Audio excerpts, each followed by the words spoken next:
D'abord, les violences conjugales, c'est un phénomène qui existe depuis très longtemps. Certains anthropologues disent depuis l'Antiquité au moins. En tout cas, ça fait des générations et le gouvernement, depuis 2 ans, est mobilisé pleinement pour lutter contre les violences conjugales sur plusieurs sujets.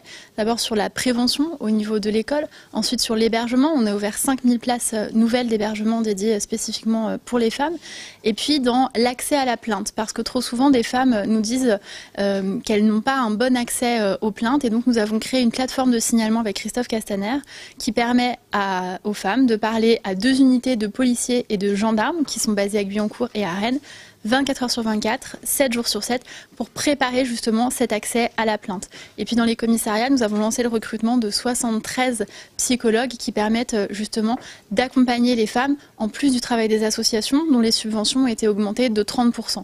Ça, c'est ce que nous avons déjà fait, mais nous allons faire encore plus collectivement. C'est la raison pour laquelle nous lançons ce Grenelle des violences conjugales, qui est lancé le 3-9-19, en écho au numéro du 39-19, et qui s'achèvera le 25 novembre pour la Journée mondiale de lutte contre les violences envers les femmes.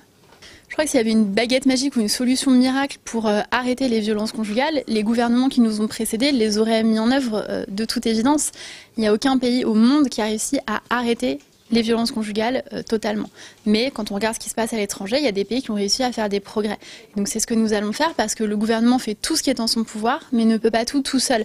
Nous avons besoin d'une mobilisation de toute la société. Et moi, ce que j'observe comme frein principal, c'est que les auteurs de ces violences conjugales ne sont pas assez condamnés socialement. C'est-à-dire que trop souvent, on blâme la femme qui a été victime de ces violences, on lui demande si elle n'a pas un peu cherché, un peu provoqué, voire on minimise les violences conjugales et ça n'aide pas les femmes à parler. Et puis enfin, la violence conjugale, c'est une forme de violence particulière parce que comme toutes les violences intrafamiliales, elles se passent souvent chez soi et il y a des liens d'interdépendance qui existent, soit parce que les deux sont des parents de mêmes enfants, soit parce qu'ils vivent ensemble, soit parce que parfois, il y a des victimes de violences conjugales qui nous disent être toujours amoureuses de la personne qui les frappe, qui les maltraite ou qui exerce sur elles une forme d'emprise psychologique.